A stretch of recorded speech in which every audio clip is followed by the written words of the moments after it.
Good afternoon, everyone. We all good? Yeah. Good. So, delighted to be here today with you to share the story of one of my adventures. And the adventure is entitled the Marathon des Sables, which is a 250-kilometer run through the Sahara. That's me. By day, I'm a postman. So I deliver post in Cheddar, in Draycott, and I found an old bowler hat in my loft and I thought I'd have to wear that. Makes people smile, it reminds me that I stand out, so it reminds me to make sure I do the job as well as I can, and I don't misbehave on the rounds. So, what is the Marathon des Sables? Well, it's the brainchild of this gentleman called Patrick Bauer, who in 1984 put 35 kilograms worth of supplies on his back in pack and traversed 350 kilometers across the Sahara in 12 days. 2 years later, he launched the Marathon des Sables, and 23 eager participants lined up to brave this event. Why did I take part? I felt I've been lucky to have been blessed with a good, fun and reasonably successful sporting career, and also quite a varied one, and I felt I would like to raise funds for charitable causes with what remains of my body once it still worked. In 2012, I cycled my Royal Mail delivery bike from Land's End to John O'Groats and raised £4,000 for an orphanage in Zimbabwe, which was headed up by a minister, a friend of mine. And I started to think what I could do next. You might get the chance to ask the question at the finish. The older lot unfortunately did not because we ran out of time, but I became world bog snorkeling champion. And the media interest that was generated from that silly little event was what I used as a stepping stone to launch into running the Marathon des Sables, because it made me a reasonably recognizable local character. Hounds for Heroes was the charity that I chose to do the event for because I served in the South African military where I grew up, and I also served in the Royal Air Force when I came over here as well. So it's an environment which is quite familiar to me, and Hounds for Heroes train assistance dogs to look after former servicemen and women from the armed forces, but also the civilian emergency services like ambulance, police and fire department. Men and women who have experienced physical or mental trauma often benefit from an assistance dog to do various things like help them with transactions at ATMs, remove clothing from tumble dryers, or provide emotional support for mental instabilities. The Marathon des Sables is called the toughest foot race on earth. It's 250 kilometers worth of running, and in my case walking and crawling at times across the Sahara. And it takes place over 5 time stages, and then at the end, when you've covered about 240 kilometers, they throw in a fun run, which was about 5.5 miles. We were food self-sufficient, so I needed to carry everything that I needed for the event whilst I was participating in it. The weight of this bag, you're welcome to come and pick it up at the end, is about 10.5 kilograms in weight, and in that I had my sleeping bag, my mattress, a small medical kit, and quite a lot of food. And then of course the water bottles and the weight of those were added at the start. So all in, at the start of day one, I would probably have been carrying about 12.5 kilograms on my back. So quite a weight. Behind the scenes, just to let you know, there were 450 support staff looking after us. We consumed 162,000 litres of water. There were 140 all-terrain vehicles to move people around the Sahara, 2 helicopters to evacuate medical emergencies and also to do filming of the event. There were 2 camels named Mike. I couldn't tell which Mike was which, but they were both Mike, so you couldn't go too far wrong. And just to tell you now, the reason why there were 2 camels there is because on every stage of the event, the camels started off behind the field, and if the camels overtook the runners, you were disqualified and removed from the race.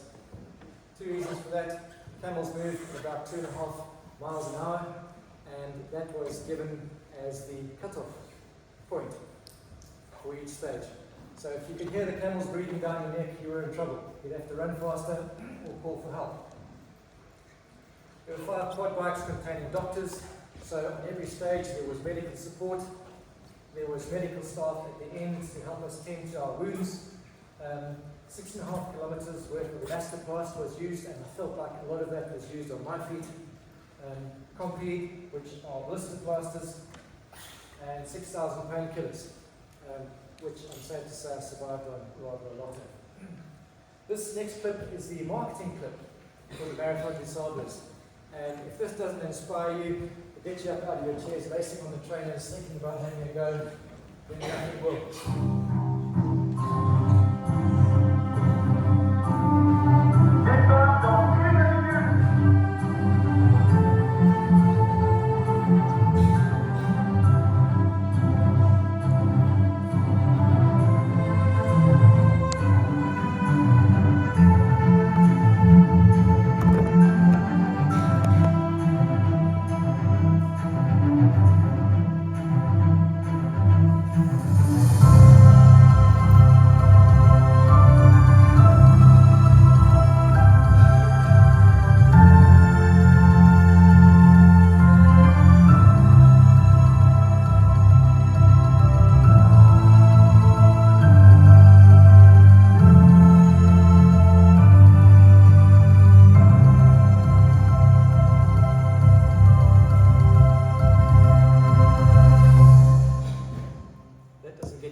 Wanting to run a desert and nothing will.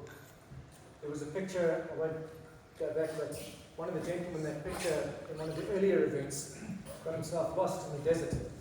He wandered off track and he vanished for 19 days.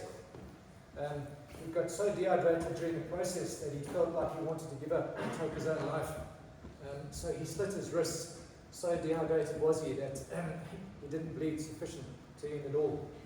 Mercifully, he was discovered by some tribesmen who took him in and handed him over to the Algerian authorities because he wandered that far off target. We were awfully close there to the Algerian border, and the Algerians and the Moroccans at the time just didn't get along very well, so he was arrested as a spy. He did eventually get returned home once the mishap was explained, and returned the following year, so I do know that he has since completed it. The COVID effects, you'll probably all remember that, but whilst we were trying to prepare for this, COVID arrived. So I had entered for this the 1 year. For the following year, the March-April event was postponed to October. That was then postponed to the following March, which we're heading into 2020 now, and that too was then postponed to October of 2020. We finally got to go ahead in October of 2021 that this event was now going to take place. That of course posed quite a range of challenges because we were trying to keep ourselves fit and in shape, and I have to say I'm just very lucky that I'm a postman because I cover roughly 13 to 14 miles a day on foot, so I get plenty of exercise right from the start. The one challenge we faced was preparing ourselves for the heat because it was warm, and I wore extra layers of clothing just to overheat myself whilst I was training.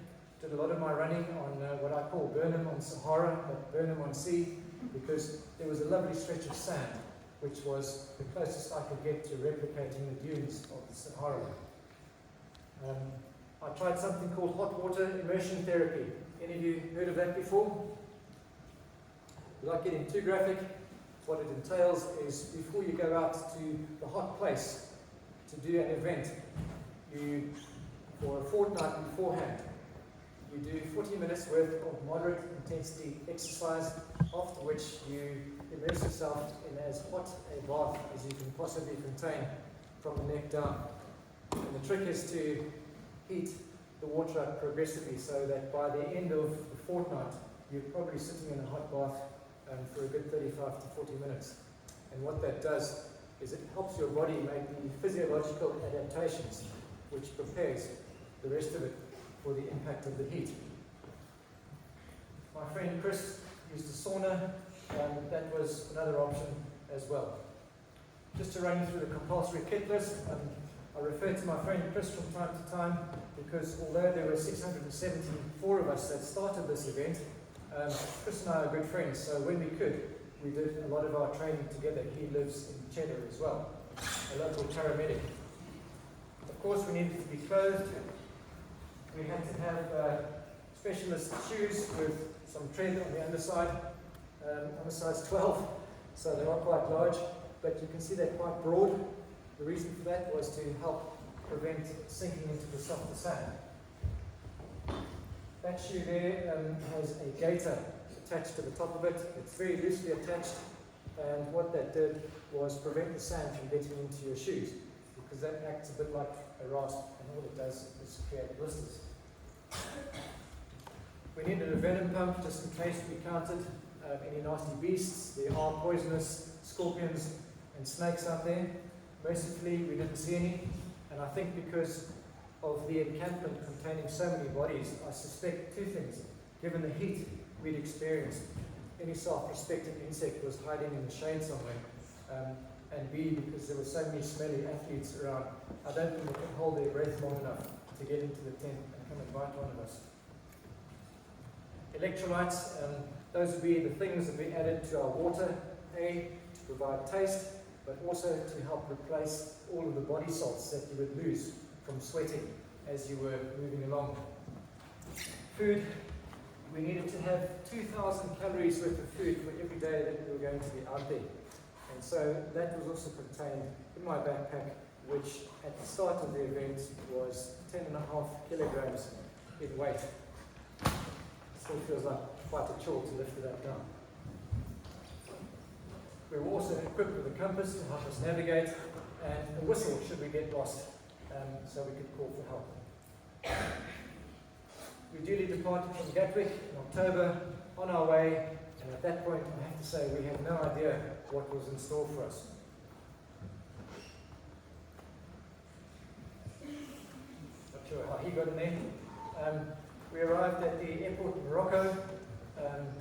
I failed my COVID test and I had to be retested at the airport, and I was terrified because the French medical staff that were dealing with me spoke mostly French, and I don't speak any French at all. And so the first test they did recorded a positive, and so I thought I was going to be prevented from running this race which I had trained so long and so hard for. But I was lucky.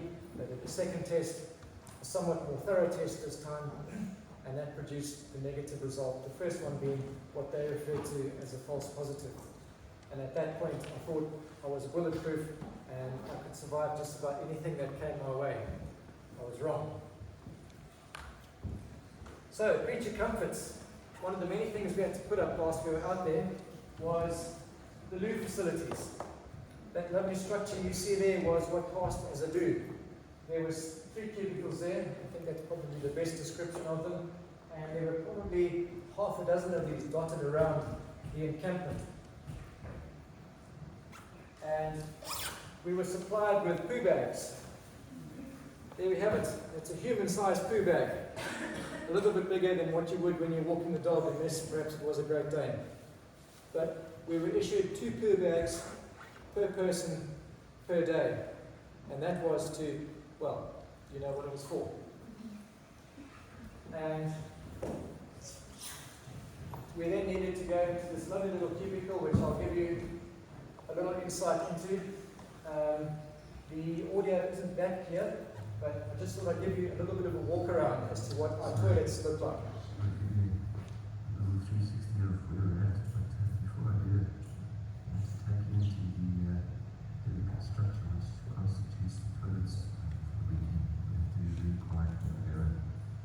Looks lovely, doesn't it?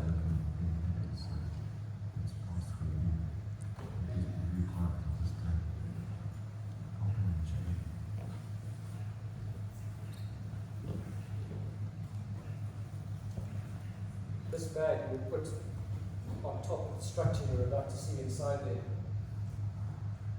That lovely little green thing. Looks perfectly delightful, doesn't it? You would pop a stone in here, put it over the top of that, nice and securely. And the reason why you have a stone in there is because the wind was strong from time to time.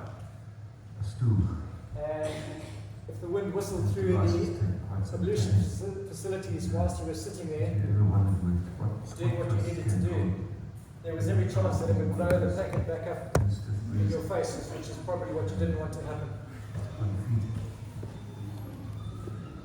So that's your poo bag with a stone inside. We were advised quite early on that when you were finished, you needed to do two things. One, you needed not to do. Leave the stone there. You didn't need to take that out. But you then tied it up and threw it into a waste receptacle outside, sanitized yourself, and then carried on about your day. Saturday was a day for checks. They checked our bag weights, they checked all of our medical records to make sure that we were good to go ahead and embrace the run. They took our suitcases off of us with all of our unnecessary stuff, and the heat began to rise into the 40s and steadily upwards. We had prepared ourselves for 35 degrees. I'm never going to take advice from TripAdvisor again.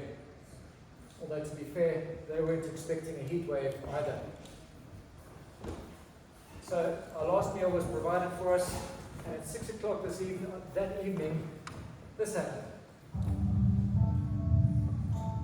Are you familiar with Tai Chi? Not very good at it, I'll grant you that much. But every evening at sunset and every morning at sunrise, should we wish, there was a Tai Chi master on the trip who led all who could still stand through a program of Tai Chi. And I must confess, that was the only time I joined in. I didn't have the strength left to join in any time after that. Stage 1 dawned. We were faced with a 32.5 kilometre, which is roughly 20 miles in local, and a temperature of above 50 degrees Celsius, which is quite warm. Even on the hottest days, I think the maximums for the UK are probably in the region of 38 or 38 point something, if I'm not mistaken. So we were prepared for 35, and the temperature was 50 degrees Celsius, which is quite a shock to the system. This is what the start time looked like on day 1, and pretty much on every other day. I just need to show you this because there was a particular tune which they thought would get us on our way.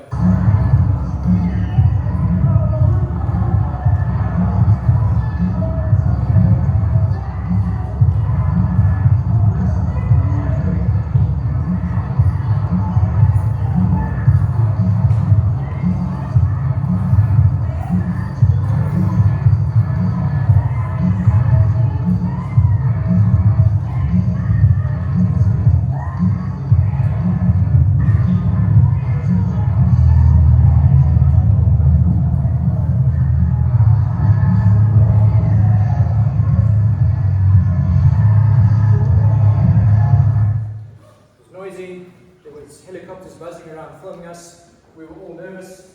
We were facing out into the desert to start our first 20 miles. The temperature was rising and we had no idea what lay in store for us. That was the start of stage 1. And I called it Plan B because my friend and I separated quite early on, and I pushed myself too hard because I trained and prepared well and I wanted to finish in the top 50 of the event. Now, at some point, my feet developed blisters, and I don't bore you with all the detail, but front to back, my feet were completely blistered, and I ended up losing 4 of my toenails along the way as well. So the problem started quite early on. And one of the reasons that the blisters started early on was because I had smeared an anti-blister product all over the feet, and all that did in the heat of the Sahara was act like cooking oil.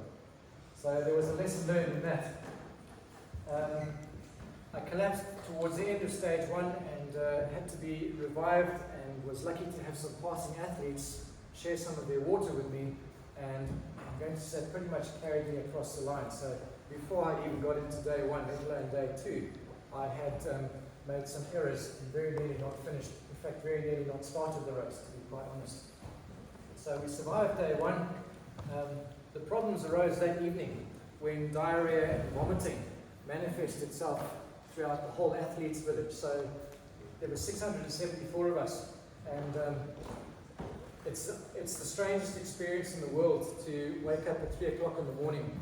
There were two problems. One, the tent had collapsed on my head, and the second one was I knew that I had a problem. And when you have diarrhea, you just know because you know that you need to get to the toilet quite quickly.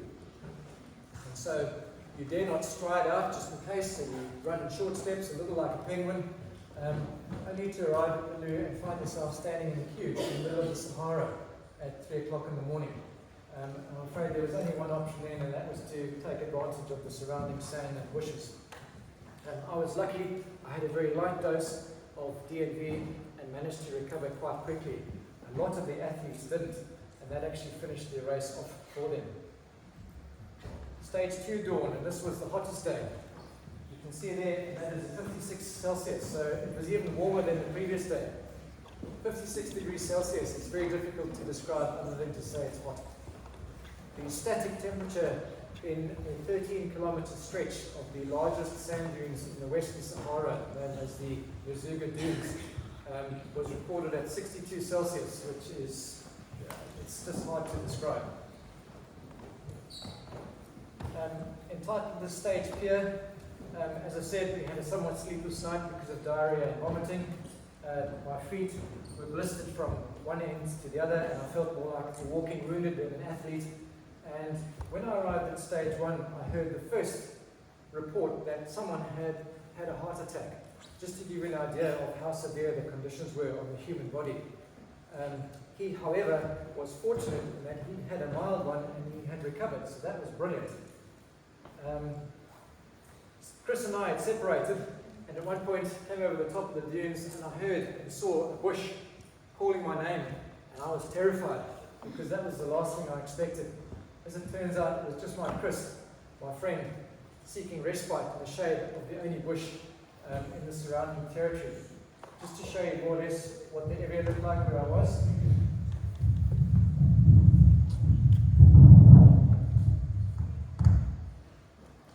There was endless sand, but I tell you there was a lot of sand. Funny thing was, I'd spent endless hours on the beach working on sand to get used to it. My friend Chris only ran on the beach once. So when he was confronted with all of the sand, I think he felt like turning tail and going home.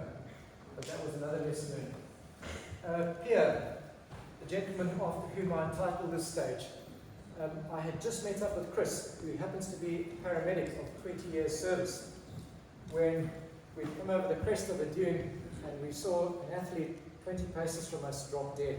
Well, terrifying thing to happen when you're in the middle of nowhere and you're struggling to look after yourself. So there we are, 62 Celsius. We've seen a guy drop to the ground. We didn't know he was dead at the time, but there were two doctors as part of the race with their kit bags and all the rest of it. We stopped and immediately administered first aid. My friend Chris, with his paramedic skills, went down to offer help, but I'm afraid it was too late. And in Chris's words, he had, quite frankly, cooked himself from the inside out. That's quite a tough mental image and thing to have to work with as you complete a run. So Chris and I finished the hottest stage together. My feet were in tatters, and it wasn't just the physical scars, but it was the mental image of watching a man die right in front of me, which made me think that I wanted to quit the event. So I took my race tags, which are these here. I was going to hand those in to the doctors and say, I've had enough, take me home. I wasn't in a good place.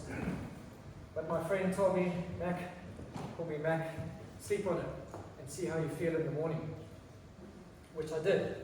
And of course, when I woke in the morning, I thought the best way to honour Pierre would be to continue, because I suspect that he would have loved to have finished the race himself.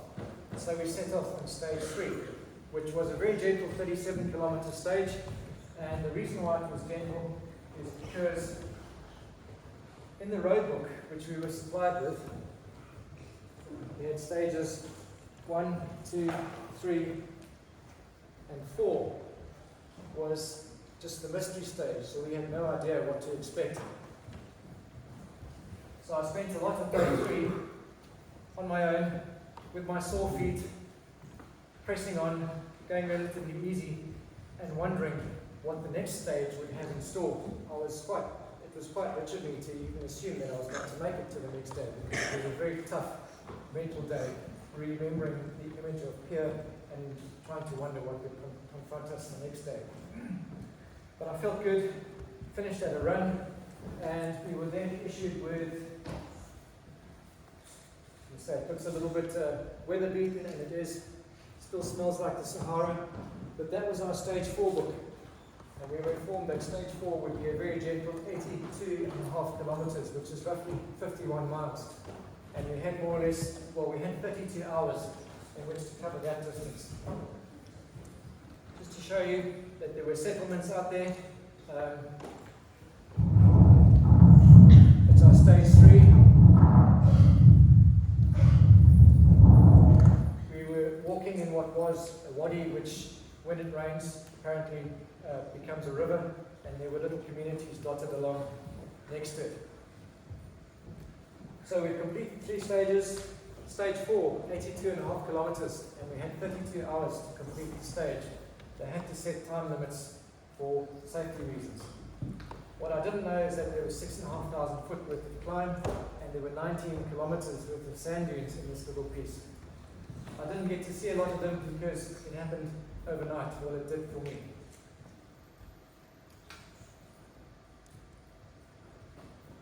Here's a picture of what was faced. That was us just clearing off in the morning and getting ready to go. A slightly less cheerful face than what you saw at the start of the presentation. And wherever we could find shade during the stretch that we were on, it was normally at the checkpoint, so we would go and hide in the shade of one of the support vehicles. I hasten to add that the mattress that you see there is not mine. It was one of the support vehicle staff, so I daren't lay down. A, because it was someone else's, and B, I may very well not have gotten up from there. I'm not going to play that clip for you, but the next one. At the 62 kilometer mark, having trekked throughout the night and roughly 20 hours into the event, I was with 3 friends, all of whom were very ill with diarrhea and vomiting. My friend Chris couldn't eat or drink without being sick.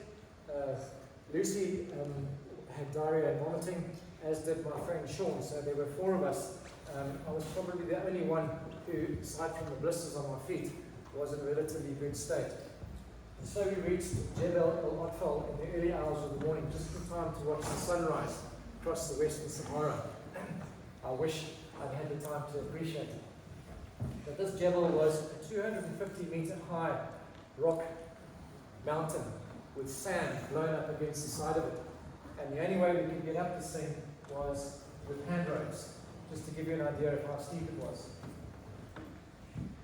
Here's a picture of yours truly, working my way up, and what you can't see is the rope, but I was clutching my water bottle. When I realized how hot it was and the extra water was offered subsequent to Ian's death, I made sure I carried extra water with me all the time. So Chris and Sean pushed on ahead. 2 of my friends, they slightly recovered come morning, and they thought they would make the best advantage of the daylight that they could. The other side of that, the descent, looked a little bit more like the surface of the moon. And every rock, it felt to me like was out to hurt me. So I had to be very careful. Just a clip of me halfway up the Jebel.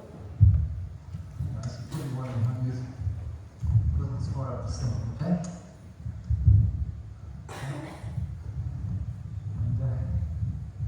Look down.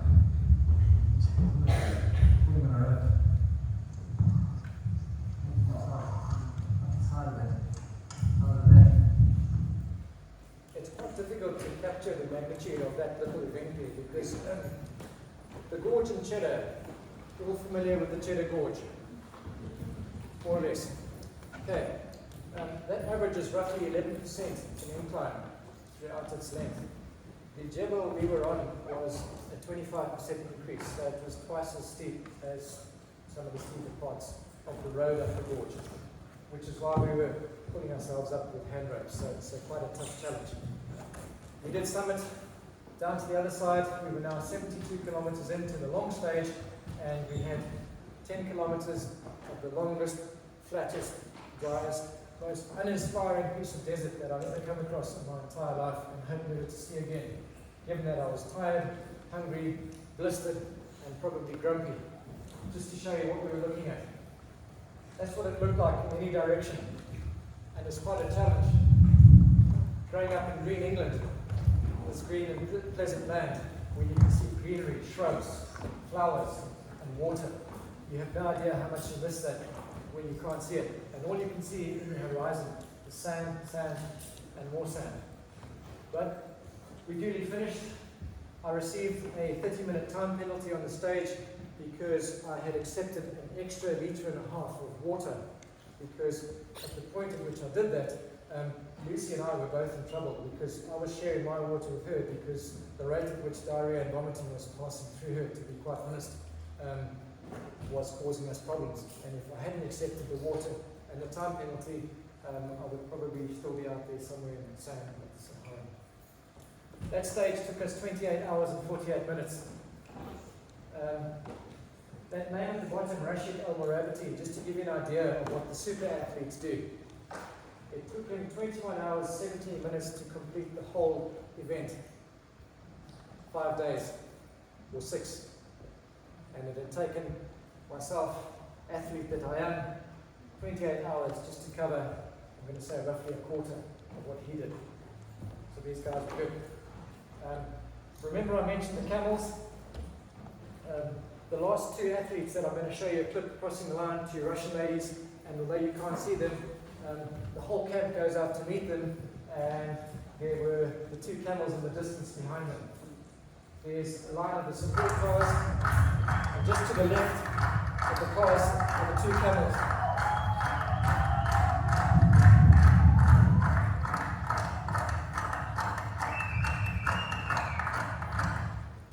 So we went out to greet them and welcome them in. Quite an emotional thing. The two camels, that's the pair of them crossing the line. So that gives you an idea of just how close, there's a happy face, of just how close they were to being pulled out of the race. Remember the first face you saw? I looked quite cheerful, clean, white shirt. Well, I don't look so cheerful there, do I? That is at the end of an 82-kilometer stage, crawling, running, and stumbling through the Sahara. Very nice.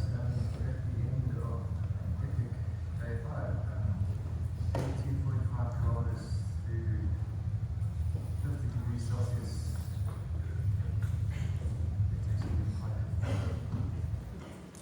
I think I might have been inclined to cry if I hadn't been so dehydrated. The bonus of having a French concert organizer organize the Marathon des Sables, and this was the last thing I'd expected, was at the end of the stage, this happened.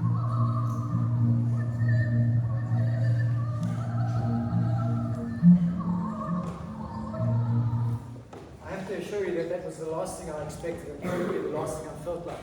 But I must say, the opera was rather good. So that lulled us to sleep at the end of stage 5, and all that remained of the time stages was a marathon, which was 42.2 kilometers across the Sahara. Nice cautious day. My feet were still troubling me. But having said that, I hadn't exerted myself much from the ankles up. The elite runners start 2 hours behind the rest of the sort of slower guys. So we got to see the proper athletes running through the middle of us and finishing ahead of us, which was quite incredible to see the pace that they generated on the sand. I've just taken a 360 sweep of where we're at. My friend Lucy in the background there, she's a lieutenant colonel in the British military, and pound for pound, absolutely incredible woman. You would want her in your team any day. There is a grain of sand or two in my GoPro, so it's a little bit indistinct, but I've left it like that because that's the original, and that was more or less what I kept as a memory. So we're on stage 5, the last time stage, heading towards the finish. A gentle breeze. It's a wadi, so a little ups and downs.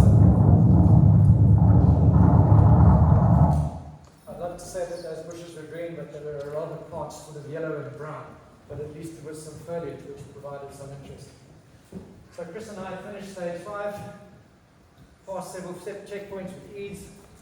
I was feeling a lot better, and I'd like to say I ran the last 6 kilometers like a gazelle, because that's what I felt like. But having spent the previous 4 or 5 days recovering from blistered feet, I'd actually long since forgotten about them and thought I needed a run. And I just finished before sunset, 10 minutes before the cut-off time, and of course I was reunited with my tent mates. Of the 672 that started, only 351 of us completed the race. And you complete, that's a socially distanced medal ceremony, so you had to pick up your own medal, stick it around your neck, and there are 351 of us on the planet that have the right to wear this shirt describing finishing the 35th Marathon des Sables. We completed the toughest foot race on earth,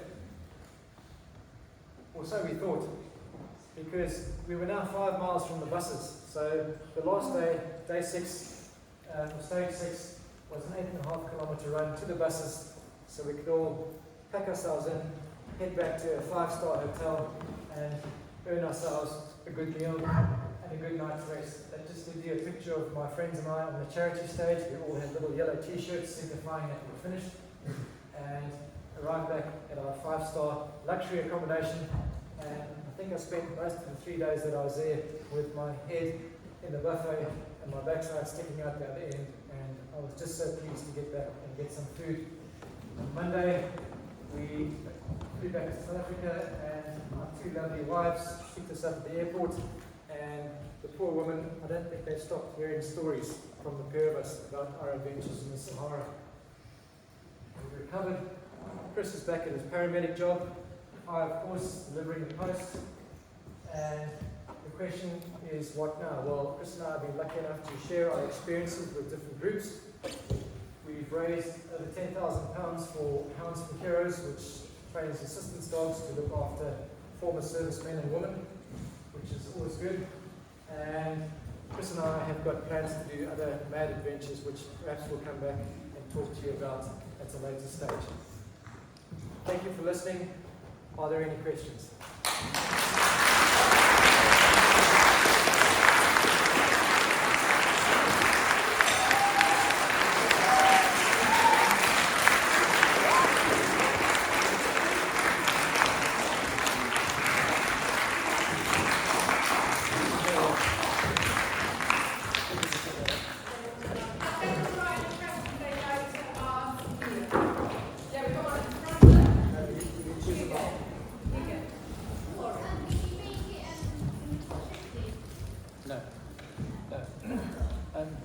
As a funny thought, I was quite disappointed that I hadn't made what I'd set out to achieve.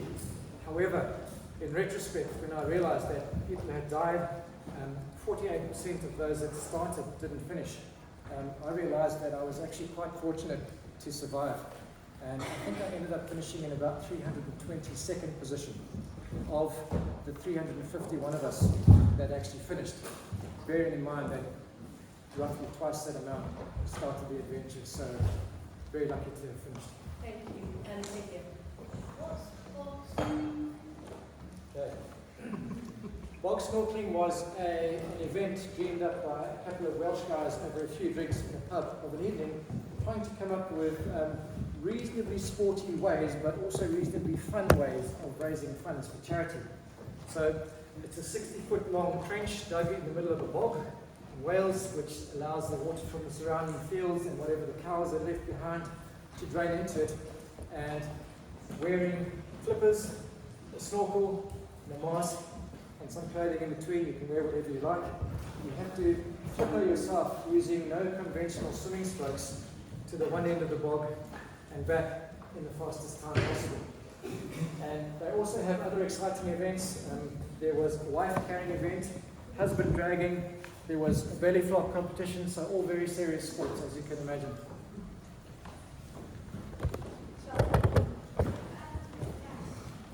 Would I? Isabel? The question was, would I do it again? Oh, sorry, I missed the question. There's a part of me that would like to return to see if I can achieve the positioning or the timing, if you will, that I had originally set out. However, wiser friends than I have said to me, Mac, I refer to as Mac because my surname is MacLachlan, leave your ego in the desert. And they were right. I've ticked the box, I've done the thing, I've survived, we've raised funds, I'm alive, and I'm very grateful for that. It didn't really answer the question, did it? My young brother and I in South Africa might go back, but I'll probably need to let my wife have a good 10 years to recover before I try the next event. So maybe. Your question.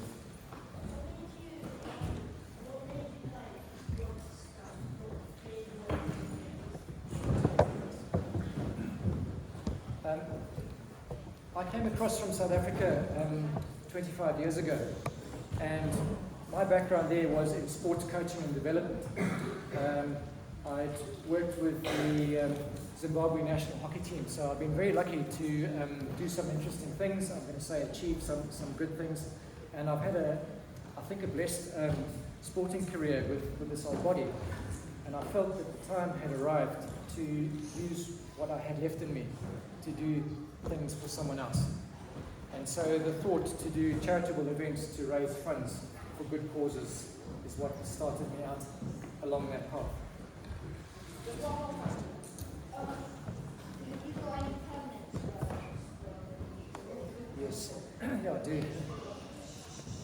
I'm not going to show you the permanent scars, but I have scars running across my back from my backpack.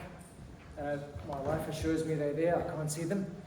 And I lost 4 toenails in the Sahara, and they still cause me trouble right now. They sort of seem to grow and regrow and fall off. No pain, but they still cause me trouble. Those are the physical scars.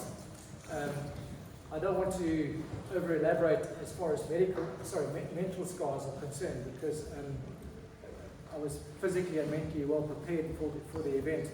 But every now and again, when I'm out on a run on the droves in and around Cheddar, I imagine myself being out in the sands of the Sahara, and I can assure you it takes a few sharp intakes of breath just to restore parity and keep going. So yes, scars indeed. Thank you. I'm sure if anyone else has got a question, and we haven't had time to ask it now, that Ian will answer afterwards. Let's just say another really huge thank you to Ian. He's so inspirational. What he does to raise money for other people is absolutely incredible. I know that Mr. Smith and Mr. Becker said to me earlier they were looking for something on Saturdays, so I think we found something that we can do now. And I've realised that I probably just need to take a